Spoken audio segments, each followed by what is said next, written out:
This week in 999 Lifesavers, a prized possession becomes a floating inferno.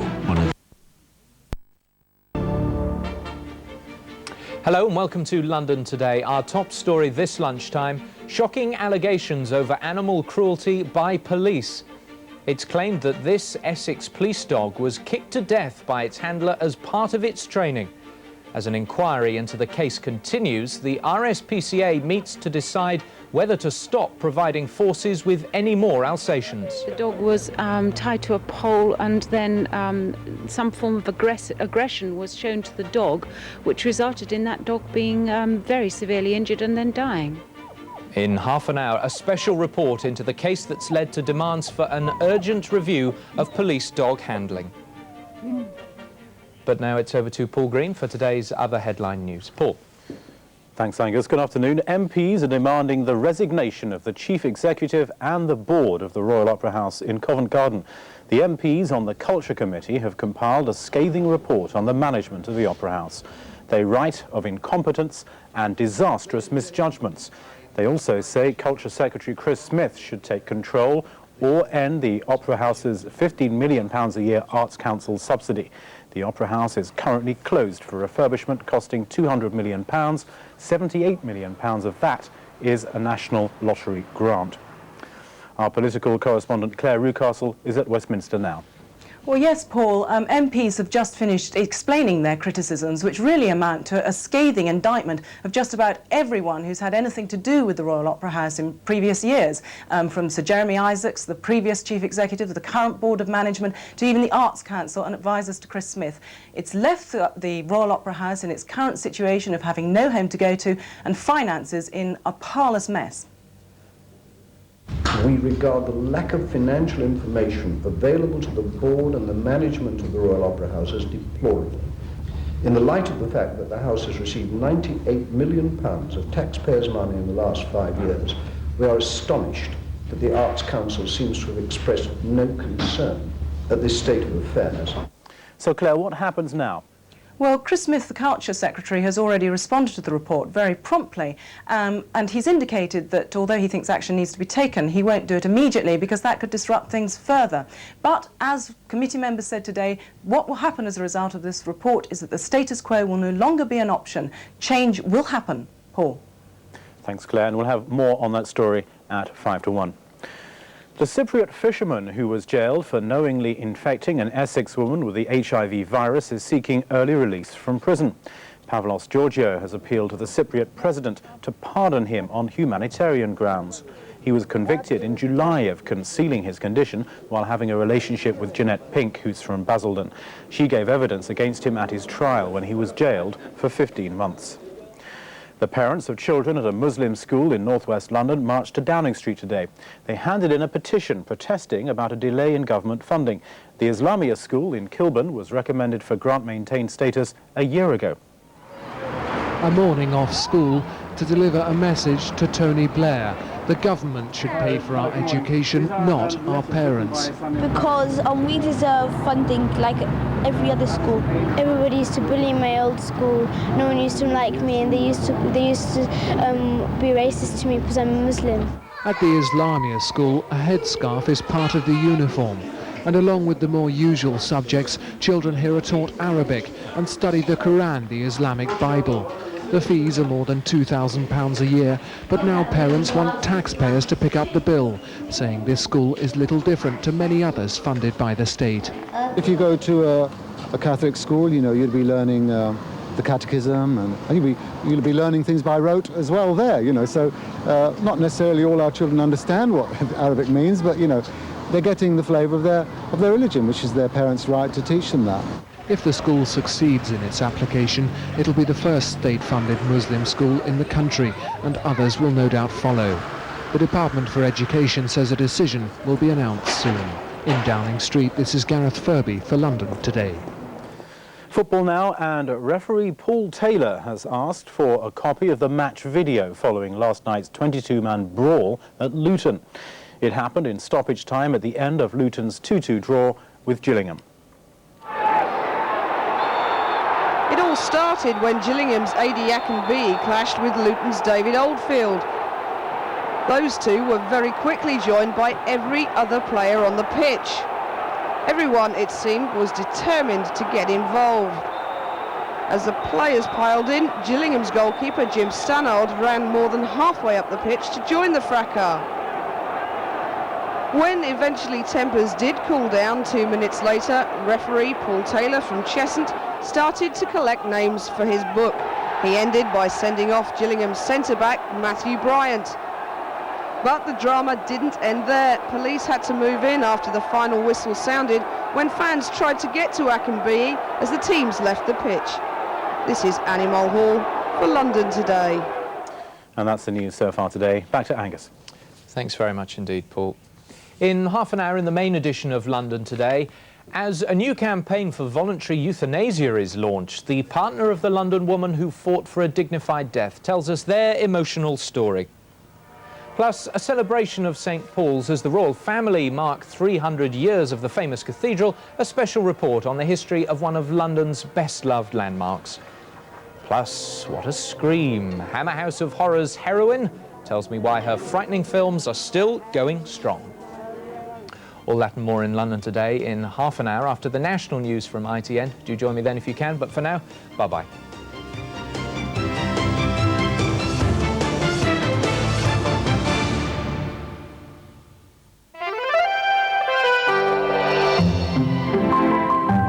Carlton weather, sponsored by Sea France, Dover-Calais Ferries. Hello and good afternoon. Another dull, grey day for the capital and a really cold one as well. However, if we have a look at the satellite picture, you see it's not like that over the rest of Britain. Clear skies showing some sunshine there. For us, though, in the southeast corner, we've got this area of cloud that's drifting in off the continent.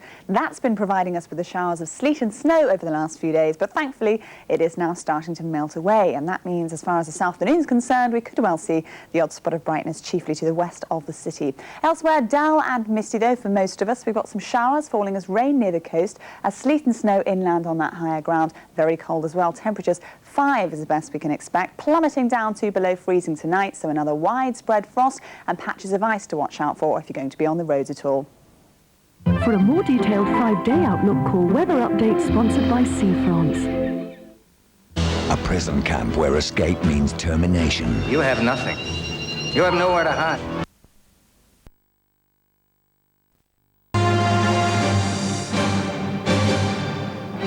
From the studios of ITN, the news with Dermot Murnahan and Julia Somerville. Good afternoon, welcome to the programme. Hello, the headlines this lunchtime. New BSE scare. Now the government's to ban all sales of beef on the bone. Free after 25 years, the former soldier who confessed to a murder he didn't commit. And if only they knew why more women regret their choice of marriage partner than men. The government is this afternoon expected to ban all beef sold on the bone following new research over the transmission of BSE or mad cow disease. Experts have advised that T-bone steaks, roast ribs of beef and oxtail, which make up 5% of the beef market, should no longer be sold.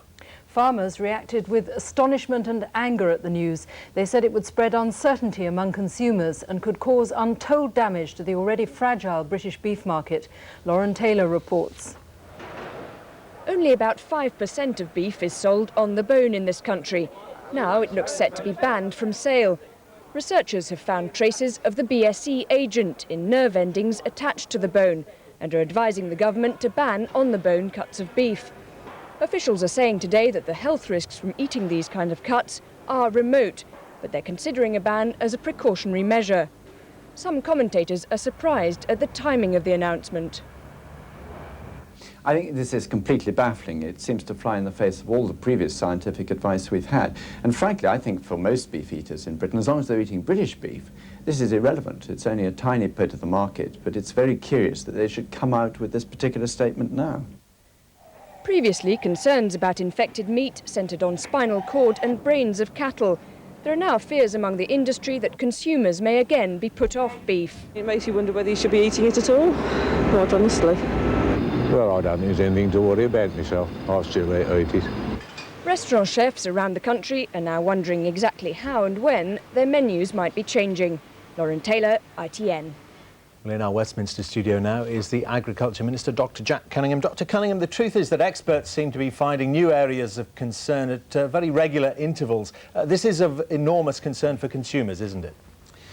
The expert and independent scientific committee which advises the government on this issue has detected, following research, a very small risk of contaminated material getting into the food chain from dorsal root ganglia, which are tissues associated with the vertebral column in beef. I have decided that I must act on this advice, and it is my intention to make a statement to Parliament about it this afternoon. Unfortunately, the report, which I only received earlier this morning, has been leaked by someone, and that process has occasioned me doing interviews with you today. But the risk is very small. Our priority is always to protect the public and put the interests of consumers first, and that is why we should be acting. But with the goalposts being moved quite regularly, dare you say now that all other cuts of beef are safe? I am confident that it's safe to eat beef. 95% of beef is already sold off the bone. There is a small percentage of cuts, T-bone steaks, ribs of beef, which are currently sold on the bone. We shall be taking the advice of SEAC and advising that from now on that beef should be sold off the bone, but it will be safe for people to eat.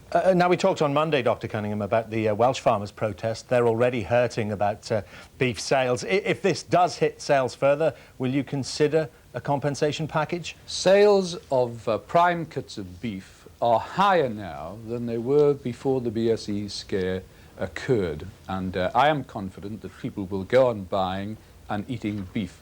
The way to resolve the problems of the farmers is to eradicate BSE from the national herd altogether. We shall press ahead with that objective in mind, so that we can be truly satisfied that we have eliminated BSE altogether. Then beef in general will be available not only in UK markets, but then available for export markets too. That is the way to help the farmers solve the problems they are facing at the present time. Dr. Cunningham, thank you very much indeed. Thank you.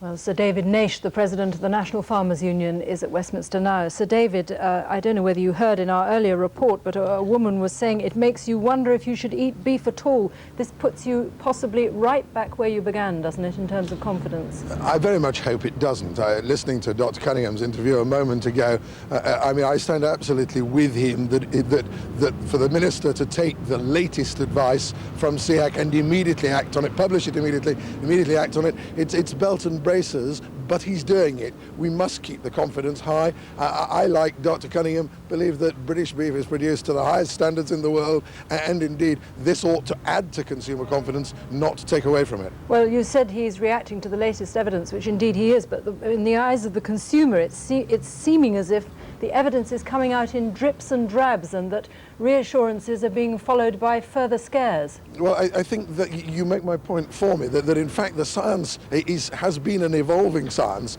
Both governments have actually made all the financial assistance necessary to the SEAC committee to continue the investigations, and if they have any concerns of any sort, then of course they're being dealt with immediately. There's no point in going on, if in fact going on producing in this way, if there is the slightest fear. I believe this ought to add to consumer confidence, because as I say, I believe that in fact the standards to which we produce make British beef the best in the world. Well, looking at it from the farmer's point of view, it only represents, this latest collection of things to be banned only represents 5% of the beef market. That's really not such a serious blow, is it? Well, anything's a blow, because we don't want to create the concerns which we've been talking about earlier. But it is a minimal part of the beef carcass going out.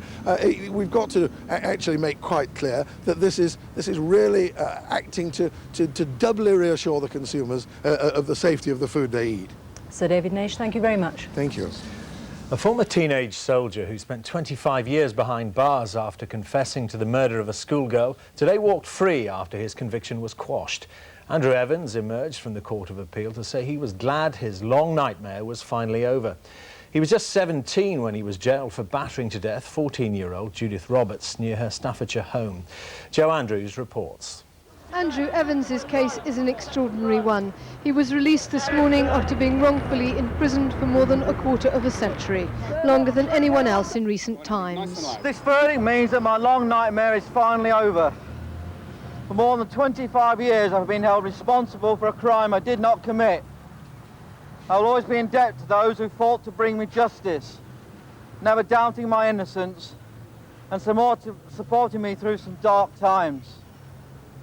My family and myself can now begin to be together and start to heal the wounds caused by my wrongful imprisonment. Today is the first step to a life beyond injustice. Thank you very much. Now in his early 40s, he's been in jail since he was 17, after confessing to the murder of a 14-year-old schoolgirl, Judith Roberts, who was brutally beaten in a field close to Tamworth in Staffordshire.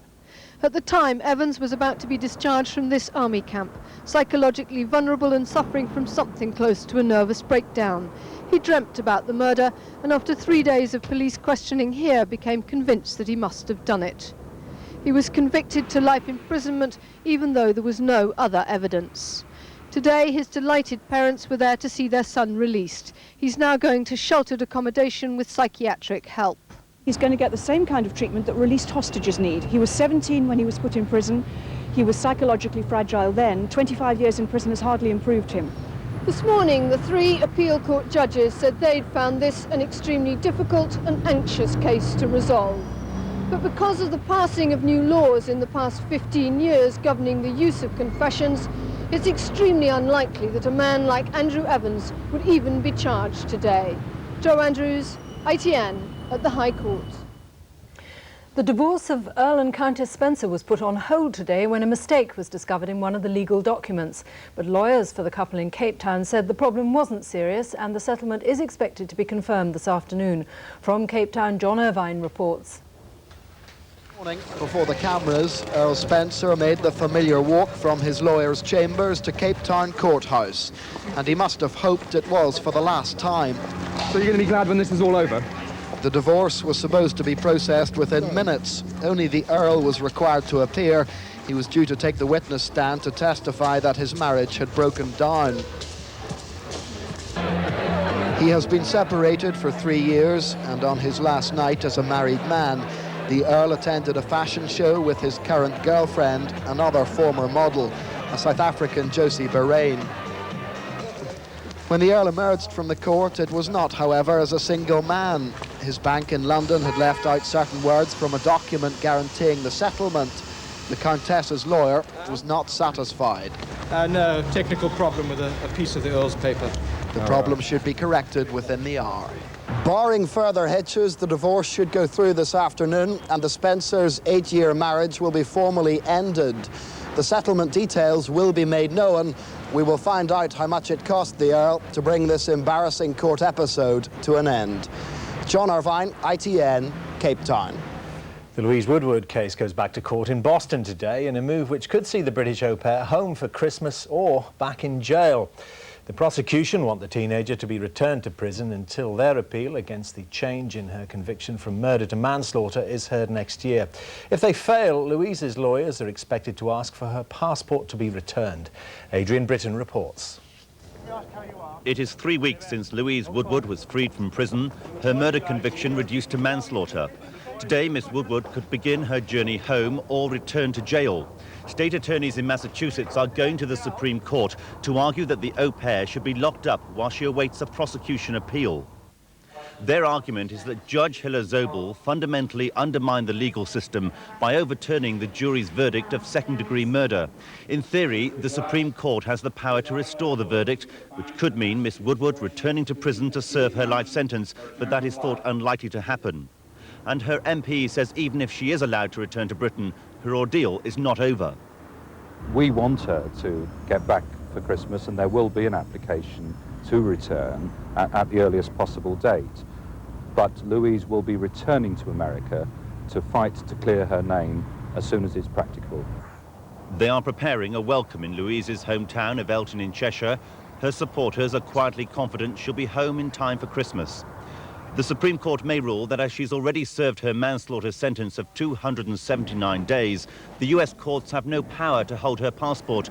Yet Louise is lodging her own appeal against the manslaughter conviction, and that could take a year or more to reach court. Adrian Britton, ITN. Hundreds of miners are marching on Westminster today to highlight what they claim is a battle for the very future of Britain's coal industry. Their view was backed this morning by pit owners who warned a committee of MPs that the industry could face elimination in just 3 years. They're demanding a halt to the increasing use of gas-fired power stations. Our political correspondent Tom Bradby reports. This morning, a small group of miners left the Prince of Wales colliery in Yorkshire to come and put its case in London.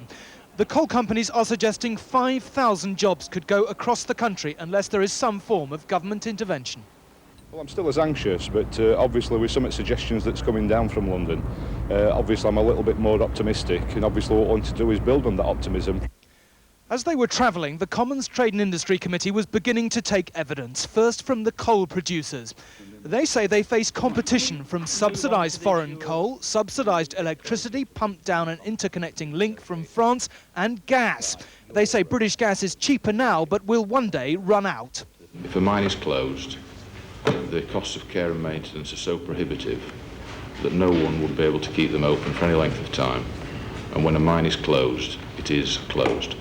The power companies have precipitated this by buying less coal, but they say they may yet take more if the price is reduced. The situation is, of course, complicated by the fact the coal companies are now in private hands. The problem of the subsidised electricity coming down the French interconnector, for example, now that's something you could have done something about when you were in government. It's not something that's easy to deal with. It's not that difficult a problem for them. When they were in opposition, they had all sorts of ideas for dealing with it, which they seem to have torn up or forgotten about. Now they're in power. Why won't they meet the industry and discuss options with them?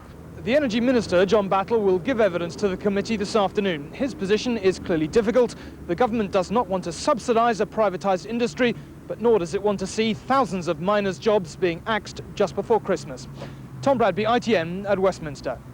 Now, anyone who's married knows it's not always a bed of roses, but a survey today reveals disturbing levels of dissatisfaction, and it's wives especially who seem most unhappy with their lot. The study carried out by the research charity 1+1 found that 56% of women wouldn't marry their husband if they had their time again. 75% of couples were less satisfied after 7 years of marriage, and the same number believed that men's careers damaged family life. Well, I'm joined now from central London by Penny Mansfield, who's the director of that charity. Penny Mansfield, there do seem to be deep, unspoken resentments in British marriages, especially amongst women. Were you surprised by the findings? Not at all. I think all the research is showing us basically that women are finding marriage not what they want it to be, though most of them are actually staying put with it. Many of them are beginning to actually ask questions about whether they do want to stay. With findings like this, is it any wonder then that British marriages are increasingly failing? No, it isn't. But I think the good news is that there are many couples who actually want to try and resolve these difficulties. And I think there are indications that there are men who are actually able to achieve the kinds of marriages their wives want. And the important thing really is to see that people find opportunities to be able to make a go of marriage, because it does have a real value. Well, Christmas is a time when there is increasing tension in some families. Would you encourage couples to voice the problems that they're experiencing in their marriage to each other? Well, certainly they shouldn't let things simmer on. The most important thing is to actually face the fact that you're disappointed, and sometimes you might actually find that your partner's disappointed and you can start to build on it. Yes, the message really is get help as soon as possible and sort things out for yourself if you can, but you may need help to get started. Well, when you talk about help, do you mean professional counselling? Well, in some senses it's professional counselling, but in the work 1+1 has done, we've been training health professionals to respond when they're turned to by young families with relationship difficulties, and that work is very successful and very promising, I think. How did you conduct this research without causing more rifts within marriages? Well, the research that you referred to is taken from a range of research that is being quoted at the conference today. The work at 1+1, we've done a study where we've followed couples from their wedding day. We interview couples separately, husband and wife, and talk to them. On the whole, people find research interesting to be part of. In many ways, it helps marriages. It helps people to get the conversation started. Penny Mansfield, thank you very much. Thank you. Now, more of the day's news, and first the government's new crime and disorder bill. The Home Secretary Jack Straw promised it would help end the persistent harassment of communities. Included are provisions for new antisocial behaviour orders and the new offences of racially aggravated assault and harassment. There was more damning evidence against Winnie Mandela today at the Truth and Reconciliation Commission in Johannesburg. Her former chief bodyguard, Jerry Richardson, who's serving life for murder, said she ordered the killings of suspected police informers. The ex-wife of the South African president will take the stand herself later today. And the members of the committee to consider memorials to Princess Diana were announced today. Among them is Lord Attenborough, who first introduced the princess to the anti-landmines campaign. 2 months ago, the Sapphire was an anonymous trawler fishing off the northeast coast of Scotland like dozens of others. But then nature struck. The boat was caught in the middle of a severe storm and sank. Since then, the families of the 4 men who died in the accident have campaigned tirelessly to have the bodies retrieved from their watery graves. They now have enough money to raise the Sapphire, but nature still holds the upper hand, as Andrew Simmons found for today's Lunchtime report. Dominating the skyline above Peterhead, an operation which has taken over the hearts and minds of a fishing port. The raising of one of its trawlers. It's a complex and costly plan to bring home 4 fishermen who died only 12 miles off this shoreline. It is there where the huge lifting barge has so far failed in 2 attempts to raise the trawler. The heavy seas which took the fishermen's lives have returned to thwart attempts to recover their bodies. The Sapphire lies 270 feet below the surface.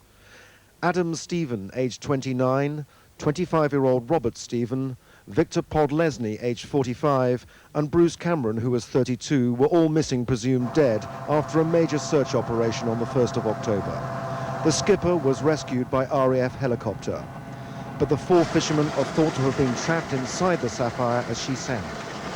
The Peterhead lifeboat had reached the scene quickly, but the Sapphire had sunk within minutes. I knew a couple of the boys, but as I say, you've got to put that aside and do your best and follow through the job. The mood is quite sombre. I mean, the mood would be the same in every town with a fishing community. It's a close-knit community, and yeah, they just want their loved ones home. Yeah. It's a disaster fund that was set up for the boat that sank on the 1st of October. But bringing the bodies home was down to the grieving families. With no government money for the salvage, they spent weeks campaigning and raised more than £500,000, £50,000 of it from local donations. For generations, deep-sea fishing has been a way of life here, with its risks and its losses. This community has mounted an extraordinary campaign. At its centre, the bereaved families who are now requesting privacy as they watch and wait. For them, it's been a harrowing, painful mission, one in which they've set out to claim the rights of all fishermen drowned at sea to be brought home and laid to rest on land. While not every trawler crew in Peterhead supports the break with tradition in recovering fishermen from a sea grave, there's an overwhelming respect for the families who have been backed by their MP. If you'd told me a month ago that the 4 families in the distress and bereavement could have collected over £500,000 to pursue their wishes, I wouldn't have believed you. I mean, there's been a tremendous response from the whole community of Scotland and beyond. Today, a lifting barge prepares to make another attempt to lift the Sapphire. And as fishermen carry on their work in all weather, the widows and families say they will not rest until their husbands, sons and brothers are brought home. Andrew Simmons, ITN, Peterhead. The main stories again. The government will this afternoon ban the sale of all beef on the bone. It follows new research on the transmission of BSE, or mad cow disease. Experts have advised that T-bone steaks, roast ribs of beef and oxtail should no longer be sold. A former teenage soldier who spent 25 years in prison after confessing to the murder of a schoolgirl was free today after his conviction was quashed. Andrew Evans said he was glad his long nightmare was over. And the Louise Woodward case returns to court in Boston in a few hours' time. It could lead to the British au pair returning home for Christmas or going back to jail. Before we go, a story which explains why dogs are known as man's best friend. A dozen highly treasured hounds have been nominated for the Rescue Dog of the Year awards. They've all been saved from abuse or neglect and had their lives transformed so that they can help transform the lives of their owners. For instance, one can detect whether his owner is about to have an epileptic fit. Another knows how to telephone for an ambulance. And that's all for now. John Suchet will be here at 5:40 with the early evening news. And I'll be back again tomorrow at 12:30. Join us then. Goodbye. Goodbye.